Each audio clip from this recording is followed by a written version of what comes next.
Capsule number 14 is for job costing. Costing means method used to calculate the cost. What is this job costing? Friends, when your product are unique, they're customized according to the taste and preference of the customers, then friends, in that case, you job costing. For example, in the cake shop, when you go to cake shop, you see different types of cake: chocolate cake, fruit cake, brownies. So are they same priced? No. They are different products, they are made from different materials, so they cannot be of same price. So how is the cost calculated? Friends, the cake shop, the baker will calculate the cost of each cake separately. Let's see, he's calculating cost of chocolate cake. So he will take actual material cost, he will take actual labor cost, he will take overheads on the basis of absorption rate, and he will get the factory cost of that cake.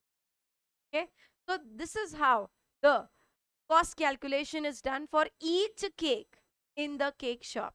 And when your products are unique, when they're different, you cannot calculate the cost in lots. For example, let's say today the cost incurred in the cake shop is 1 lakh, and today we made 100 cakes.